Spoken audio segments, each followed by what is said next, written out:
My son sat at the reading of the will with a smug smile, convinced that I would get nothing from his mother's $34 million inheritance. But when the lawyer read one single sentence, everything changed. The smile disappeared from Dustin's face, and he started screaming so loudly that the walls of the office shook. Before we continue, please subscribe to the channel and let us know where you are listening in the comments. The coffee cup slipped from my fingers, shattering against the linoleum floor as Mrs. Henderson's voice rose through the thin apartment wall. "Your damn sprinklers are flooding my begonias again, Jerry." I grabbed a dish towel, kneeling among the ceramic shards. 65 years old, and still cleaning up messes that weren't entirely my fault. The automatic sprinkler system I'd installed last month had one loose joint that sent water cascading over the property line every third day. I'd tried explaining the repair schedule to my neighbor, but patience wasn't Eleanor Henderson's strong suit. The phone rang. I ignored it, focused on sopping up the spreading coffee puddle. The machine would catch it, but the ringing persisted, cutting through Eleanor's continued shouting from next door. Something about property values and inconsiderate tenants. On the fifth ring, I stood up, tossing the soaked towel into the sink. "Jerry Flores speaking." "Mr. Flores?" "This is Janet Morrison from Morrison, Welsh and Associates in Cheyenne." The woman's voice carried that careful, professional tone I had learned to recognize over the years, the kind that preceded bad news. "I'm calling regarding Brianna Elizabeth Flores." My hand tightened around the receiver. Nobody had called Brianna by her full name in my presence for 15 years. "What about her?" "Sir, I'm very sorry to inform you that Mrs. Flores passed away on Tuesday evening. The funeral service is scheduled for this Friday at 2 o'clock at Riverside Memorial Chapel." The words hit like a physical blow. I sank into the kitchen chair, its familiar creak suddenly too loud in the silence that followed. Tuesday evening, that was 3 days ago. 3 days while I'd been worrying about sprinkler systems and coffee stains. "Mr. Flores, are you there?" Yes, I'm here." My voice sounded strange, distant. "How did you get my number?" "Your name was listed in Mrs. Flores's personal effects as an emergency contact. I understand you were previously married?" "Previously married. 22 years reduced to a legal footnote." "Yes, we divorced in 2010. The words came automatically, muscle memory from various forms and applications over the years. "I see. Well, there will be a reading of the will following the service. You're named as a beneficiary, so your presence would be appreciated."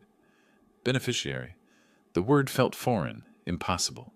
Brianna had built her empire after our divorce, transforming the small consulting business she'd started during our marriage into something I barely recognized from the newspaper articles.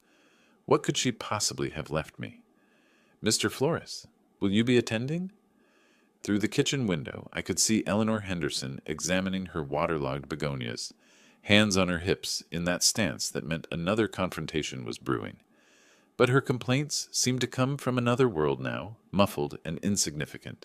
"The chapel?" I said slowly. "Which one did you say?" "Riverside Memorial on Grand Avenue. The service begins at 2, followed by a brief reception. The will reading is scheduled for 4:30 in our offices downtown."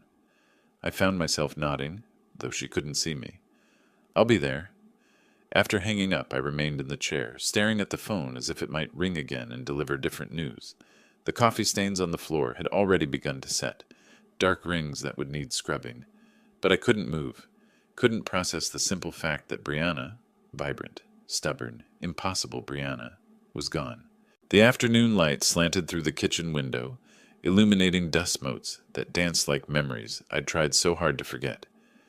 As I sat there, the name Brianna Elizabeth Flores echoed in my mind, each syllable pulling me backward through time until I was standing in Murphy's Diner on a snowy February evening in 1987, watching a woman in a red wool coat argue with the manager about his hiring practices.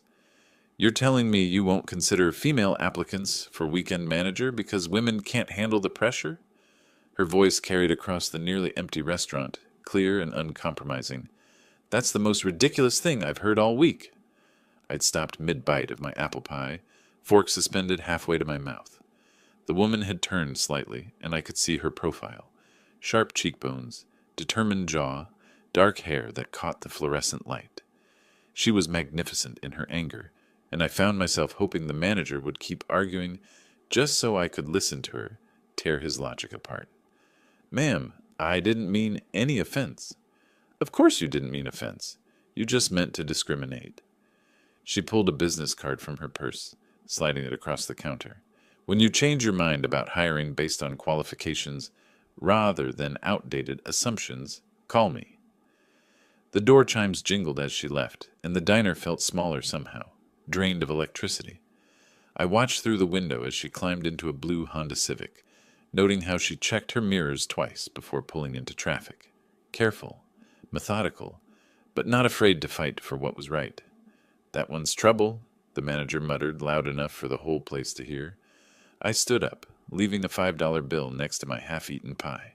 "No," I said, surprising myself with my certainty. "That one's extraordinary." The business card lay abandoned on the counter. Brianna Chen, business consultant.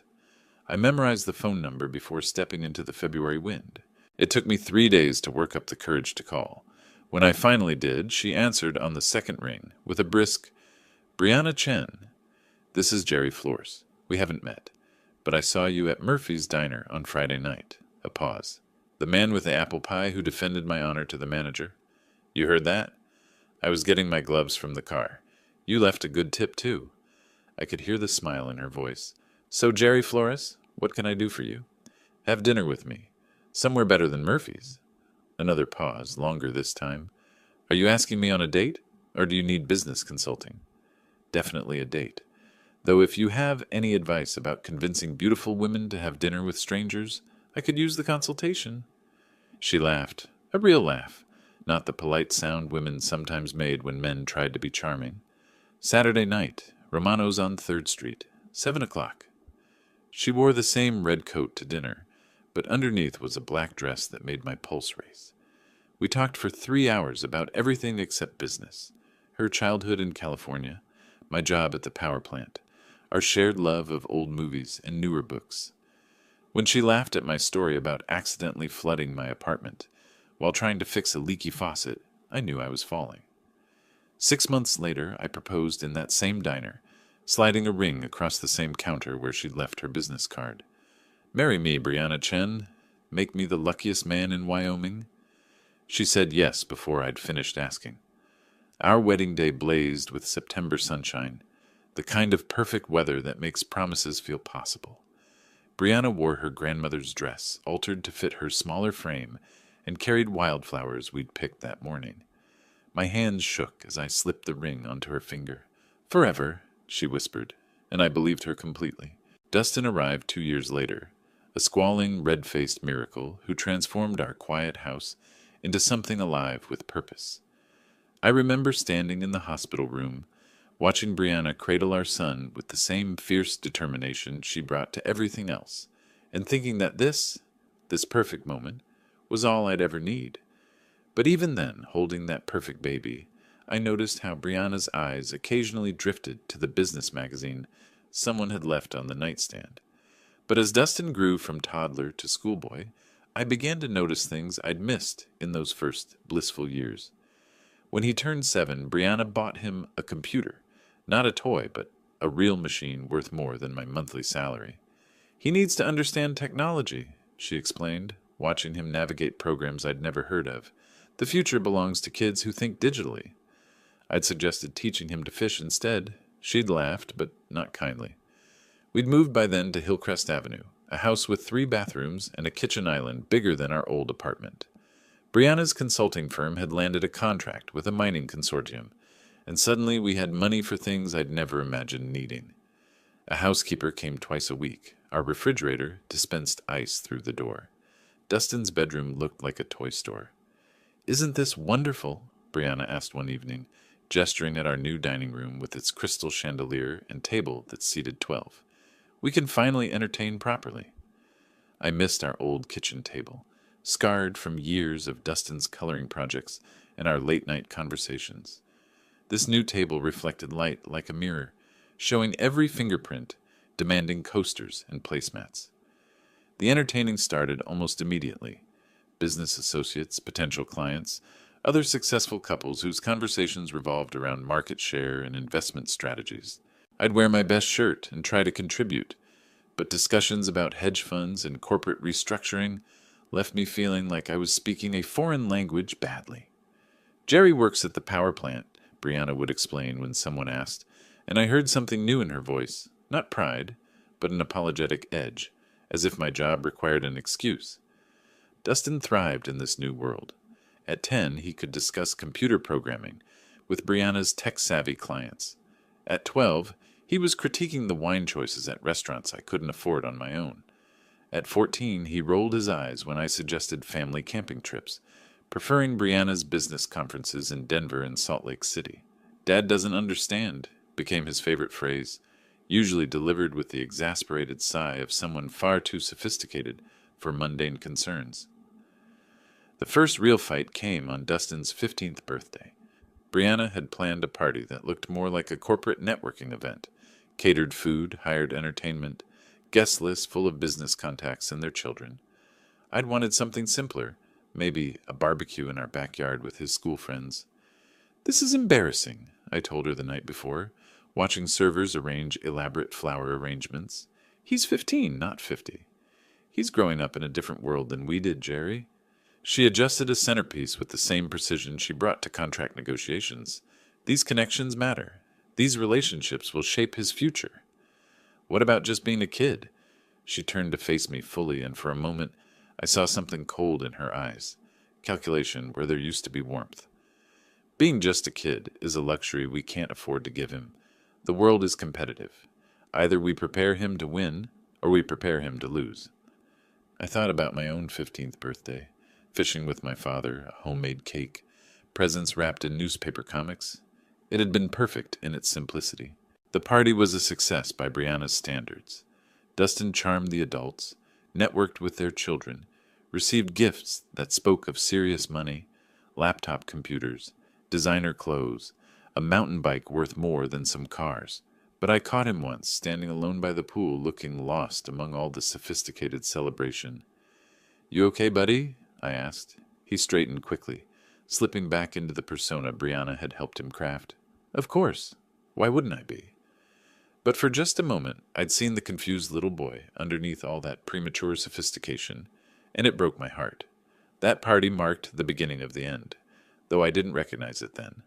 What followed were 10 years of slow-motion disaster, like watching a landslide from the bottom of the mountain, inevitable, destructive, and impossible to stop. Brianna's business consumed more of her time, more of her attention, more of her soul. Weekend family dinners became conference calls. Vacation plans got canceled for client emergencies. Dustin's school events competed with board meetings, and the meetings always won. "You don't understand the pressure I'm under," she'd say when I complained about missing another of Dustin's baseball games. "This business supports our lifestyle. Someone has to make the hard choices." But I understood pressure, the kind that came from keeping a power grid running, from making sure thousands of people had electricity when they flipped their switches. The difference was my pressure served something larger than myself. By the time Dustin graduated high school, he'd become a stranger to me. Brianna had groomed him into her perfect project, sharp, ambitious, dismissive of anything that didn't advance his prospects. When I suggested he consider trade school along with college applications, he looked at me like I'd suggested he become a medieval serf. "Dad, that's exactly the kind of thinking that's holding you back," he said, 17 years old, and already talking like a business consultant. "You settled for mediocrity. I won't make that mistake." The words hit like physical blows. Settled for mediocrity. As if 25 years of keeping the lights on for our community meant nothing. As if being a steady, present father was somehow shameful. College made everything worse. Dustin chose business school, Brianna's alma mater, naturally, and came home for holidays full of theories about market dynamics and personal optimization. He looked at our house, our life, our values, with barely concealed contempt. "You could do more, Dad," he'd say, as if my contentment was a personal failing. "Mom started with nothing and built an empire. You've had the same job for 20 years. "Some things matter more than money," I'd reply, but he'd already stopped listening. The final explosion came during his senior year. Brianna had been working 100-hour weeks on some massive acquisition deal. I'd been handling everything at home: grocery shopping, laundry, the mundane tasks that kept life running.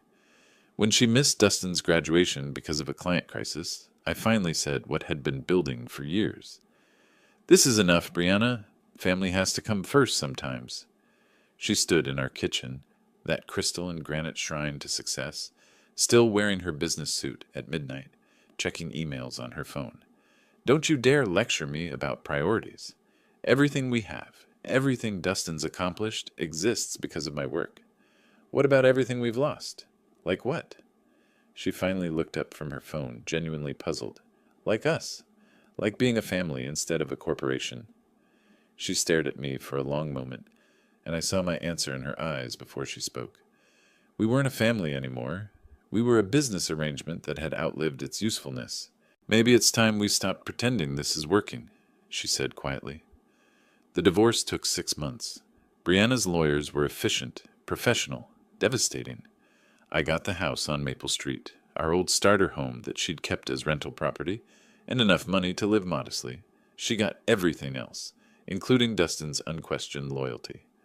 "You're holding him back too," Dustin told me during one of our last conversations before he moved to Denver to work for Brianna's company. "All this guilt about family values and simple living. It's toxic, Dad. I can't be around that negativity anymore."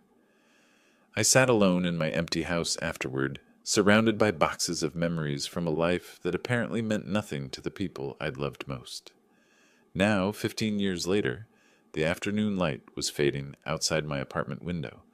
My coffee had grown cold, the ceramic shards still scattered on the floor. Somewhere across town, funeral preparations were underway for the woman who'd once promised me forever, and I had no idea why she'd remembered my name in her will.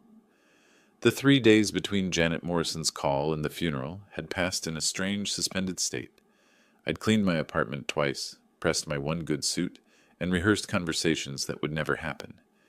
Each morning I'd considered not going, but each evening found me still committed to paying my respects, whatever the cost. Friday morning arrived gray and cold, typical May weather in Wyoming. I stood before my bathroom mirror, adjusting a tie I hadn't worn in 5 years, wondering what Brianna would think of the man I'd become. The reflection showed someone older than I felt inside, silver hair where brown used to be, lines mapping the geography of quiet disappointments. The drive to Riverside Memorial Chapel took 20 minutes through neighborhoods that told the story of Rock Springs' economic divide. My modest apartment complex gave way to middle-class subdivisions, then to the manicured lawns and stone facades where Brianna's circle lived. The chapel sat on a hill overlooking the town, its Gothic architecture suggesting permanence and prosperity. Cars lined the circular drive, Mercedes sedans, BMW SUVs, a handful of Teslas that probably cost more than I'd made in my best year. I parked my 15-year-old Honda between a Lexus and a Cadillac, feeling like an intruder at someone else's celebration. The chapel's interior whispered money: mahogany pews, stained glass windows, flowers arranged with artistic precision. At least 200 people filled the space, their conversations creating a low hum of respectful mourning mixed with business networking. I recognized some faces from the business dinners Brianna had dragged me to during our married years, but most were strangers from the life she'd built after me. I slipped into a back pew, hoping to remain invisible until the service ended, but whispers followed my arrival like ripples in still water. A woman in an expensive black suit nudged her companion, pointing discreetly in my direction. I caught fragments of conversation. Her ex-husband. "Can you believe after what he put her through?" The stories had taken on their own life over the years, apparently. In this version, I was the villain who'd held back a brilliant woman, the anchor that had nearly drowned her ambitions. I'd learned long ago not to fight narratives that served other people's need for simple explanations. "Dad?" The voice cut through the chapel's murmur like a blade. I looked up to see Dustin striding down the aisle, his face a mask of disbelief and barely controlled anger. At 37, he'd inherited Brianna's sharp features and commanding presence, dressed in a suit that probably cost more than my monthly rent.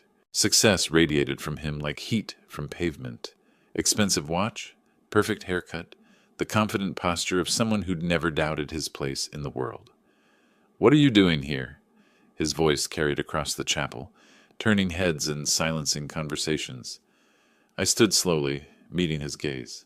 "I came to pay my respects." "You lost the right to do that 15 years ago." He moved closer, close enough that I could smell his cologne, something sophisticated and aggressive. "She wouldn't want you here." "Maybe not. But I needed to be here." "For what? To ease your conscience? To play the grieving widower for people who know exactly what kind of husband you were?" The chapel had gone completely quiet now. 200 pairs of eyes focused on our confrontation like spectators at a sporting event. I felt the familiar weight of judgment, the same pressure that had suffocated me during those final years of our marriage. But this time, something was different. This time, I had nothing left to lose. "I'm not here to cause trouble, Dustin. I'll sit in the back. I won't speak to anyone. When the service ends, I'll leave." "You'll leave now." His voice rose another notch, drawing murmurs of approval from the crowd. "You embarrassed her enough when she was alive. Don't compound it by pretending to grieve her death." I remained standing, holding his stare. Around us, the chapel buzzed with anticipation. Someone coughed. A cell phone vibrated against wood. Before I could respond, Dustin turned to address the gathered mourners, his voice carrying the practiced authority of someone accustomed to commanding rooms. "I apologize for this disruption during what should be a time of remembrance." He gestured toward me with the casual dismissal of someone swatting a fly. "My father seems to have forgotten that divorce means you're no longer family." A few people nodded. Someone whispered agreement. I felt heat rising in my cheeks, but forced myself to remain calm. "For those who don't know," Dustin continued, warming to his theme, "this is Jerry Flores, the man who spent 22 years holding back one of the most brilliant women this town has ever produced. While my mother was building an empire that employed hundreds of people, he was content to punch a time clock and complain about her ambitions." "Dustin, that's enough." The words came out harder than I intended. "Is it? Because I think these people deserve to understand why you're really here." He turned back to the crowd, a prosecutor addressing a jury. "He took half her assets in the divorce, despite contributing nothing to her success. Then he spent 15 years acting like the victim, while she built something magnificent." The crowd was fully engaged now, a few heads nodding in agreement. I saw faces I recognized, former neighbors, people I'd considered friends during the marriage. None of them met my eyes. She supported him for years while he refused to grow, refused to take risks, refused to be the partner she deserved. And now that she's gone, he shows up expecting sympathy, expecting to be treated like he mattered in her life. Each word landed like a physical blow, not because they were entirely untrue, but because they reduced 22 years of marriage to a simple story of failure and blame. I thought about defending myself, explaining the complexity of what we'd shared, the love that had existed alongside the growing incompatibility. But what was the point? These people had chosen their narrative long ago. "My mother died building something that will outlast all of us," Dustin concluded, his voice rising with conviction. "She deserved a husband who would have helped her reach those heights, not one who tried to drag her down to his level." The chapel fell silent. I stood there, fully exposed, feeling the weight of 200 judgmental stares. Part of me wanted to walk out, to spare myself the continued humiliation, but another part, the part that had loved Brianna Chen more than anything else in the world, refused to be driven away from her final goodbye. "Are you finished?" I asked quietly. Dustin's eyes flashed with surprise. He'd expected me to crumble, to slink away in shame. When I remained standing, his confidence flickered for just a moment. "I loved your mother for 40 years, I said, my voice carrying clearly through the silent chapel. 22 of them as her husband, 18 more as someone who wished her well, despite everything that went wrong between us. I'm not here to make claims or demand recognition. I'm here because, once upon a time, we made promises to each other that mattered, and I choose to honor that memory." I sat back down, folding my hands in my lap. Around me, the silence stretched uncomfortably. Dustin stood frozen in the aisle, apparently unprepared for resistance to his public trial. The service will begin in 5 minutes, someone announced from the front of the chapel, the funeral director, probably, trying to restore order to his carefully orchestrated event. Dustin shot me one final look of contempt before striding toward the front pew, reserved for family. As conversations gradually resumed, I caught fragments of continued gossip. Nerve of some people. Poor Dustin having to deal with this. Should have stayed home. But I stayed. Through the eulogy that painted Brianna as a visionary who'd overcome obstacles to achieve greatness. Through the readings from business associates who spoke of her leadership and innovation. Through the musical selections that emphasized triumph over adversity. When it ended, people filed past offering condolences to Dustin while pointedly ignoring me. I waited until the chapel had mostly emptied before standing to leave. "Mr. Flores?" A man in an expensive suit approached, middle-aged, professional, carrying a leather briefcase. "Dan Morrison from Morrison, Welsh and Associates. Could I have a word?" As the last hymn faded and the funeral director stepped forward with closing remarks, I felt the familiar weight of exhaustion settling over me like a heavy coat. The ordeal was nearly over. In a few minutes I could slip out through the side door, drive home to my quiet apartment, and try to forget this entire humiliating experience. Around me, people were gathering their things, purses, programs, the subtle restlessness that signals a formal event's end. Dustin stood near the front, accepting condolences with the practiced grace of someone accustomed to being the center of attention. A few people glanced my way, but most had already dismissed me as irrelevant to the day's proceedings. I was reaching for my jacket when a voice stopped me. "Mr. Flores?"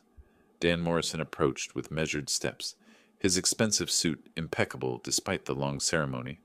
Up close, he looked younger than I'd expected, maybe 50, with sharp eyes behind wire-rimmed glasses, and the kind of confident bearing that came from years of handling wealthy clients' affairs.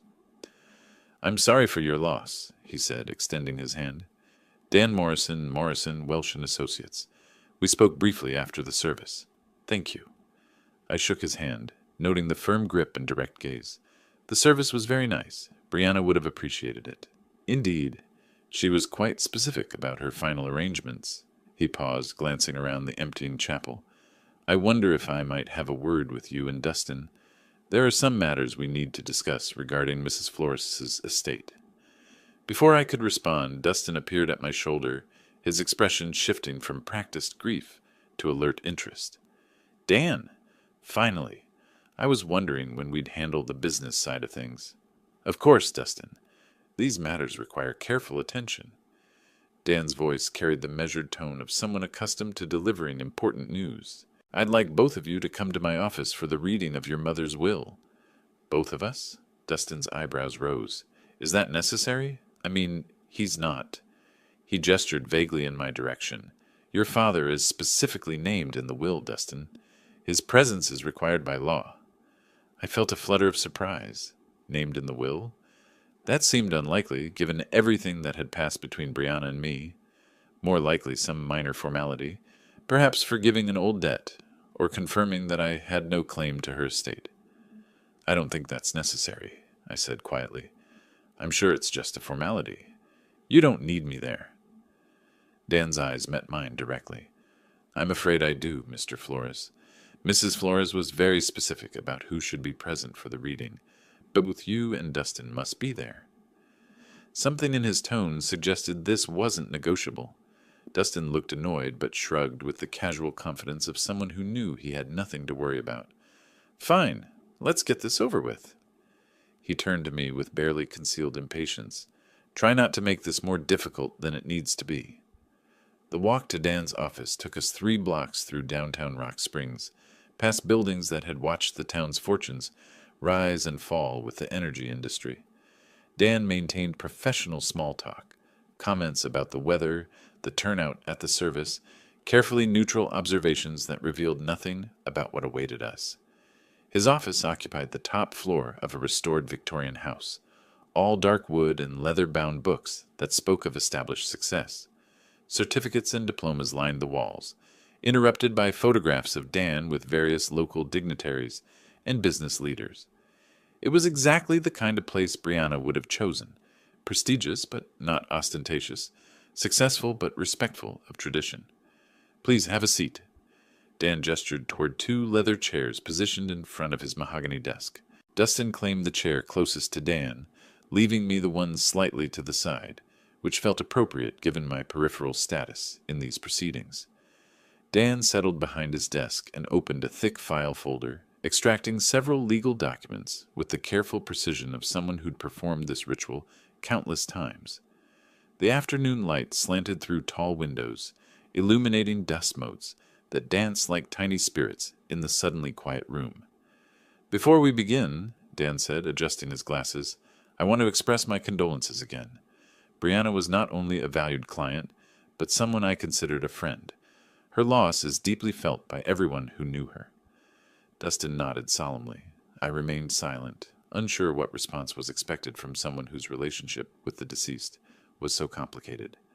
Dan lifted the top document, several pages bound with a blue backing, and cleared his throat.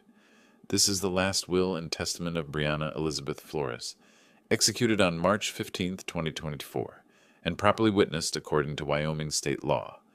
The will supersedes all previous wills and codicils. Only 14 months ago, I wondered what had prompted Brianna to update her will so recently. Had she been sick? Had something happened that made her contemplate mortality? The will confirms that Mrs. Flores was of sound mind and disposing memory when these documents were prepared, and that she was under no undue influence or coercion. Dan's voice carried the formal cadence of legal proceedings, each word carefully enunciated. Dustin leaned forward slightly, his hands clasped together. I could see the anticipation in his posture, a man preparing to claim his inheritance, to finally step fully into the empire his mother had built. Dan turned to the second page of the will, his reading glasses catching the afternoon light, as he continued in his measured, professional tone. I hereby make the following specific bequests and devises, he read, his voice steady and clear. To my beloved son, Dustin Michael Flores, I leave the family home at 847 Hillcrest Avenue, along with all furnishings, artwork, and personal property contained therein. Dustin smiled, a satisfied expression spreading across his face. The Hillcrest house was worth at least $800,000, a substantial property with mountain views and enough space to entertain business associates properly. Additionally, Dan continued, I bequeath to Dustin the sum of $500,000 to be transferred from my primary investment account within 60 days of probate. $500,000, plus the house. I watched Dustin's reaction carefully, noting how his smile flickered slightly around the edges. He was pleased, certainly, but I could see him calculating in his head. $500,000 was significant money, but Brianna's business empire was worth far more than that. Where was the rest? Where was the company? That's wonderful, of course, Dustin said, his voice carrying a note of uncertainty he was trying to mask. But what about Mom's business interests? The company? Dan set down the first page and lifted the second, his expression remaining professionally neutral. I'm continuing with the specific bequests, Dustin. Please allow me to finish reading the relevant sections. I shifted in my chair, feeling increasingly like an intruder, witnessing a private family moment. $500,000 was more money than I'd see in several lifetimes. Combined with the house, Dustin was receiving an inheritance that would set him up comfortably for years. It seemed appropriate, natural even. He was Brianna's son, her chosen successor in life, the person she'd groomed to understand her world. The bequest to Dustin, Dan continued, includes the following conditions. The inheritance is contingent upon his continued employment with Flores Consulting Solutions for a minimum of 2 years following the date of this will's execution, or until such time as the company is sold or dissolved. Now Dustin looked genuinely confused. Conditions? What kind of conditions? And what do you mean, until the company is sold? Who would sell it? I'm reading the will as written, Dustin. These are your mother's words, not mine. A tension I hadn't noticed before began to creep into the room. Dustin's confident posture shifted slightly, his hands unclenching and reclencing in his lap. I found myself leaning forward despite my intention to remain detached from these proceedings. Let me understand this clearly.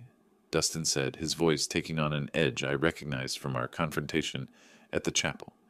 I get the house and 500,000, but there are strings attached. And you're talking about the company being sold? That doesn't make sense. Mom would never sell the company. It was her life's work. Dan removed his glasses and cleaned them carefully, a gesture that seemed designed to give everyone a moment to process what they'd heard. When he replaced them, his gaze moved between Dustin and me with an expression I couldn't quite read. Your mother's will contains additional provisions that address the disposition of her remaining assets, he said quietly. The company, her investment portfolio, and several other significant holdings. Well then, let's hear them, Dustin demanded, his patience clearly wearing thin. What are these other provisions? I watched this exchange with growing unease. Something about Dan's manner suggested that we were approaching territory none of us were prepared for. The careful way he was parsing his words, the slightly apologetic tone creeping into his voice, it reminded me of the way doctors spoke when they had difficult news to deliver. Before I continue, Dan said, settling back in his chair, I want to emphasize that these documents represent Mrs. Flores's final, considered wishes. They were prepared after extensive discussion and consultation, and she was adamant about their contents. The room fell silent except for the tick of an antique clock on Dan's bookshelf. Dustin stared at the lawyer with growing alarm, while I found myself wondering why Brianna had insisted I be present for what seemed like a straightforward family matter. Dan lifted the third page of the will, his eyes scanning the text briefly before looking up at both of us. However, he said, his voice carrying a weight that made my stomach tighten, there are additional provisions that fundamentally alter the distribution of Mrs. Flores's estate. Dan lifted his reading glasses and looked directly at me for the first time since we'd entered his office. Something in his expression made my stomach tighten, a mixture of sympathy and professional obligation that suggested I was about to hear something I wasn't prepared for. However, he continued, his voice taking on additional weight, the will contains provisions for the disposition of Mrs. Flores's remaining assets, which constitute the majority of her estate. Dustin leaned forward even further, his hands gripping the armrests of his chair. Finally, let's hear about the company and the rest of her investments. Dan returned his attention to the document, clearing his throat with the deliberate pause of someone about to deliver life-changing news. To my former husband, Jerry Michael Flores, he read, his words falling into the quiet office like stones into still water, I bequeath the sum of $33.5 million to be transferred from my primary investment accounts and securities portfolio. The words hung in the air like smoke from an explosion. I felt my mouth fall open, a physical reaction I couldn't control.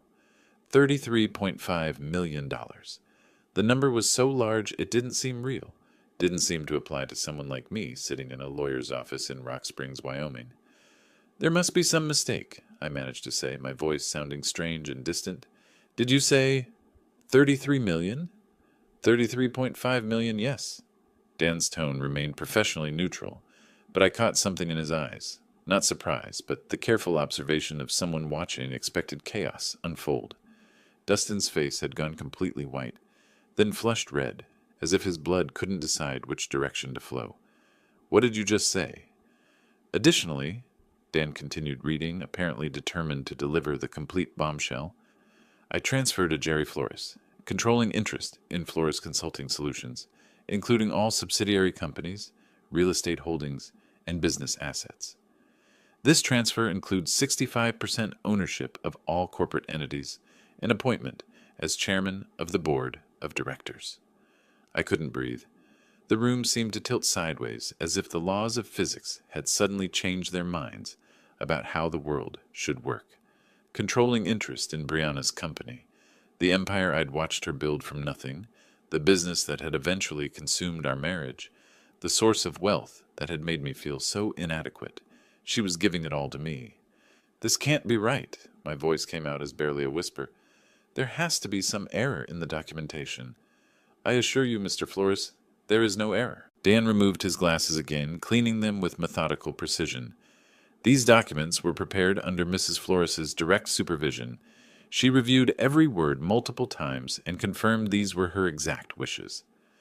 Dustin shot to his feet so abruptly his chair rolled backward, and struck the wall. This is impossible? She wouldn't, she couldn't.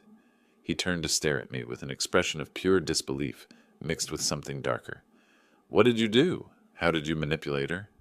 I didn't do anything, I said weakly, still trying to process the impossibility of what I'd just heard. I haven't spoken to your mother in 15 years. Bullshit! The word exploded from Dustin like a gunshot. People don't just give away $33 million to their ex-husbands for no reason.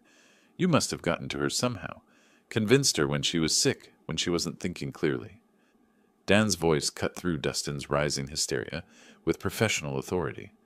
I can assure you that Mrs. Flores was of completely sound mind when she executed these documents. She underwent a thorough mental competency evaluation, specifically to prevent any future challenges to the will's validity. I sat frozen in my chair, watching this scene unfold as if it were happening to someone else. The numbers Dan had read, $33.5 million, controlling interest in a multi-million-dollar company, belonged in a different universe than the one where I worried about grocery bills and car repairs. But why? I asked, the question emerging from some deep place of confusion and disbelief. Why would she do this? Dan gathered the will documents into a neat stack, his movements careful and deliberate. Mrs. Flores left specific instructions regarding that question, Mr. Flores. She asked me to share a personal message with you after reading these provisions. Dustin's face contorted with rage and betrayal. A personal message? She left him a personal message, but cut me out of everything that mattered.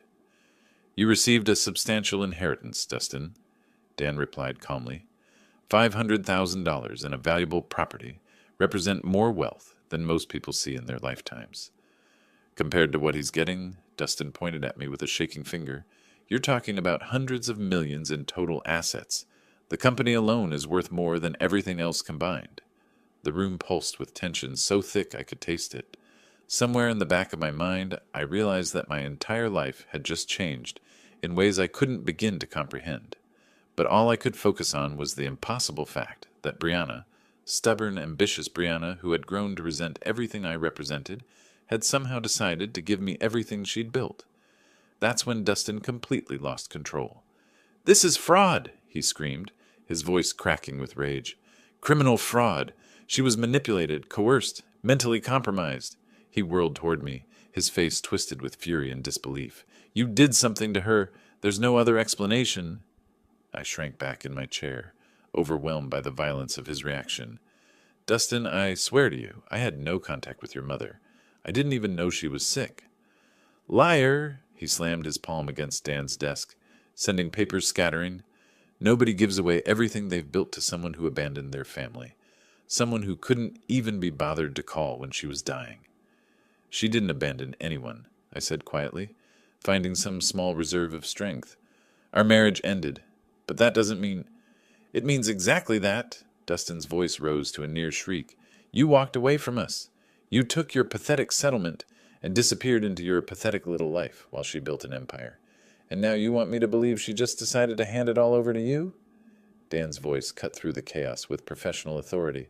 "Mr. Flores, Dustin, I understand this is difficult news, but I must insist you control yourself. These are your mother's clearly stated wishes, executed with full legal authority." Dustin spun toward the lawyer, his eyes blazing. "I want every document examined. I want psychiatric evaluations. I want to know every single contact this man had with my mother in the past 5 years." "There were no contacts," Dan replied calmly. "Mrs. Flores made that very clear when she explained her decision." "Explained her decision?" Dustin's laugh was bitter and sharp. "So she did explain why she decided to betray her only son and give everything to the man who ruined her first marriage?" "She left a personal message for your father, yes." The word father seemed to hit Dustin like a physical blow. For just a moment his rage flickered, and something else showed through, a pain so deep it made my chest ache. Then the fury returned, doubled in intensity. "He's not my father," Dustin snarled. "My father would have been there when she needed him. My father would have supported her dreams, instead of trying to drag her down." He turned back to me, his face contorted with years of accumulated resentment. "You're nothing but a failed man who couldn't handle being married to someone better than you." Each word landed like a knife thrust, not because they were entirely false, but because they contained enough truth to draw blood. I had felt inadequate during those final years. I had struggled with Brianna's success. I had been the one who couldn't adapt to the world she was creating. Maybe you're right, I said quietly. Maybe I wasn't the husband she deserved. But I never asked for this. I never expected this. Expected? Dustin's voice climbed another octave. You orchestrated this. Somehow, some way, you got to her when she was vulnerable, when she was sick or scared or... That's enough, Dan interrupted, his professional patience finally showing strain. Mrs. Flores was neither sick nor vulnerable when she made these decisions. She was, in fact, more determined and clear-minded than I'd ever seen her. Then why? Dustin demanded, his voice breaking slightly. Why would she do this to me? I was everything she wanted me to be. I worked for her company. I lived the life she planned for me. I became the son she could be proud of. The pain in his voice cut through my own shock. Despite everything, the years of hostility, the public humiliation, the bitter accusations, I saw him clearly for a moment. A man who had spent his entire adult life trying to earn his mother's approval, only to discover she'd given her ultimate validation to someone else. She left a message explaining her reasoning, Dan said gently. Would you like me to read it? Dustin's hands were shaking now, his whole body vibrating with suppressed rage and grief. A message? She couldn't explain it to my face, but she left a message for him? The message addresses both of you, actually. It was meant to be shared after the will reading. I found my voice, though it came out hoarse and uncertain. Maybe we should hear what she had to say. Dustin's eyes locked on mine with pure hatred. You have no right to make decisions here. You have no right to any of this. But even as he spoke, I could see the desperate need in his expression, the need to understand why his mother had chosen to shatter everything he'd believed about his place in her world. Dan was already reaching for another envelope, one with personal message, written across it in Brianna's familiar handwriting. Dan raised his hand, commanding silence with the authority of someone accustomed to controlling emotional courtrooms. Enough, both of you. His voice cut through the tension like a blade. Before this goes any further, I have something that will explain everything. He opened the manila envelope with Brianna's distinctive handwriting across the front, extracting several pages of cream-colored stationery. Brianna knew this moment would be difficult. She asked me to read this personal message after the will was announced. Dustin slumped back into his chair, his rage momentarily displaced by desperate curiosity. I remained frozen, afraid to hope for understanding, but desperate for any explanation that might make sense of this impossible situation.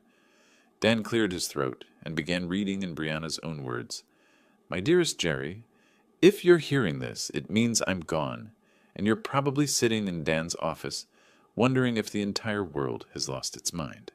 I can picture your face, that expression you used to get when I'd rearranged the living room furniture without warning. Confused, but trying to be polite about it. Despite everything, I felt my lips curve into the ghost of a smile. She'd captured that expression perfectly, and somehow hearing her voice through Dan's reading made her feel present in the room. I know this inheritance comes as a shock. I know you're probably thinking there's been some terrible mistake, that you don't deserve this money, or this responsibility. But Jerry, you're wrong. You deserve every penny, and I'm going to tell you why. Dan paused, glancing up at both of us before continuing.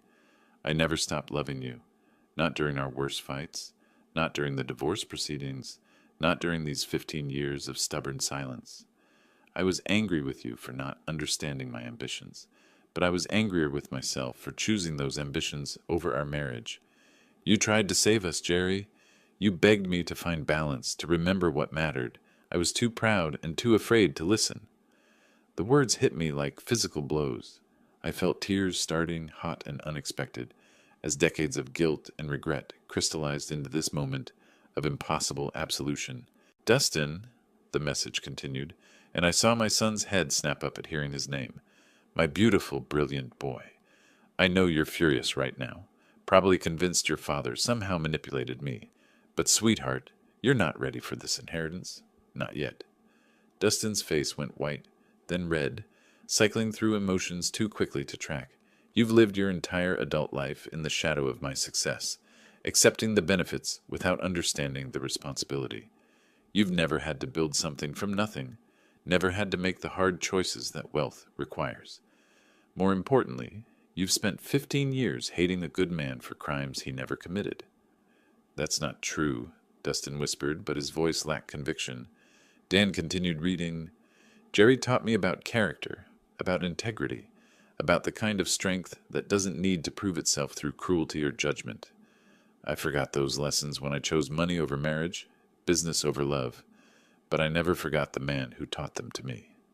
I was crying openly now, not caring how it looked. Brianna's words were rebuilding something inside me that I'd thought was permanently broken, the sense that I had value, that my quiet life of dignity and service meant something. Dustin, you have received enough to live comfortably and explore who you might become without the weight of unlimited wealth. Learn to build something yourself. Learn to value people over profit. Learn to forgive your father for the crime of being human and imperfect. Dustin made a sound like a wounded animal, but whether from rage or pain I couldn't tell. Jerry, you're inheriting more than money. You're inheriting the chance to do what I should have done, to use wealth as a tool for good, rather than a weapon for proving superiority. I trust you because you never wanted this, because you'll never use it to hurt people the way I sometimes did. The message continued for several more paragraphs, outlining practical arrangements and expressing hopes for both our futures. But the core message was clear. Brianna had chosen love over entitlement, character over expectation, wisdom over wealth. When Dan finished reading, the office fell into profound silence. I sat with tears on my cheeks, overwhelmed by the gift of knowing that Brianna had loved me until the end. Dustin stared at the floor, his entire worldview crumbling around him. Finally, Dan folded the letter carefully and placed it back in its envelope. She asked me to give this to you, Jerry. The original is yours to keep. I reached for the letter with trembling hands, holding the last conversation I would ever have with the woman who had shaped my life in ways both beautiful and painful. The weight of Brianna's words settled over the office like dust after an explosion. For several minutes, none of us spoke. I held her letter against my chest, feeling the physical reality of her final gift, not just the money, but the restoration of my worth in her eyes and, more importantly, in my own.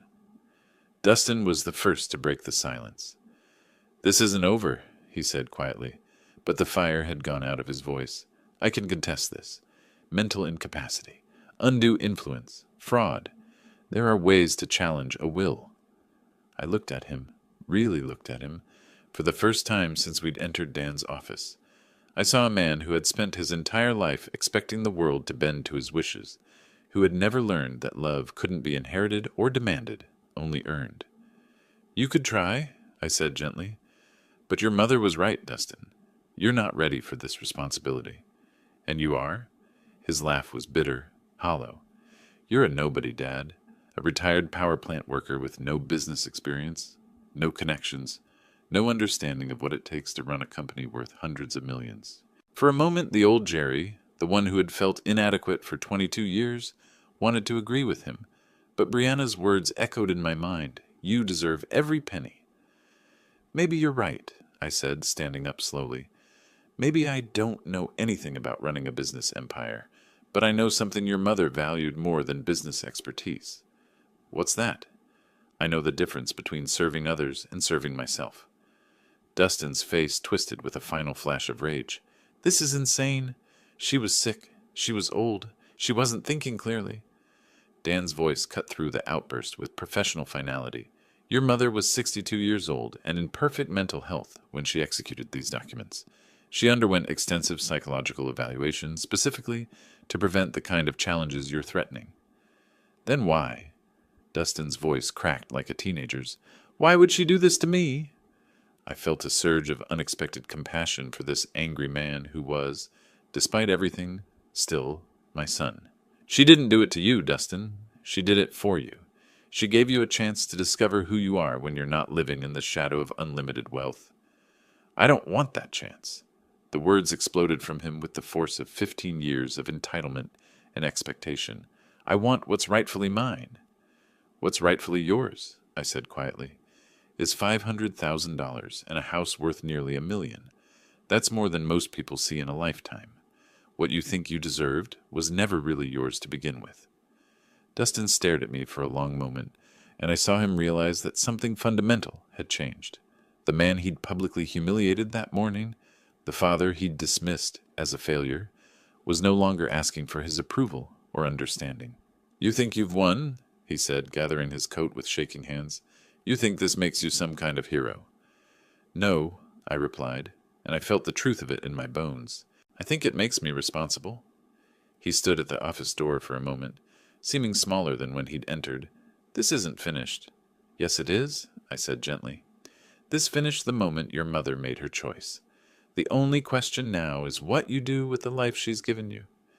He left without another word, the door closing behind him with a soft click that seemed to echo in the sudden quiet. Dan began organizing papers on his desk, the rustle of documents returning us to practical reality. There will be paperwork to complete, accounts to transfer, board meetings to schedule. The company's current management team is excellent. They can help you transition into your new role. I nodded, still processing the magnitude of what had happened. "Dan, can I ask you something?" "Of course." "Did she really love me, even after everything that went wrong between us?" He smiled, the first genuine smile I'd seen from him all day. "Jerry, she talked about you every time we met. Not about the divorce, not about the problems, about the man who taught her that success without character is just expensive failure." I walked out of that office a different man than the one who had entered. The afternoon sun felt warmer, the air cleaner. I had work to do, responsibilities to embrace, a company to learn about and improve. But for the first time in 15 years, I felt worthy of the challenge. Justice, I realized, wasn't about revenge or vindication. It was about recognition. The recognition that character matters more than credentials, that patience outlasts entitlement, and that love, real love, never truly dies. Brianna had seen all of that, and in her final act, she had given me the chance to prove her right. If you like this story, please like this video, subscribe to the channel, and share your impressions of this story in the comments. To listen to the next story, click on the box on the left. Thank you for watching.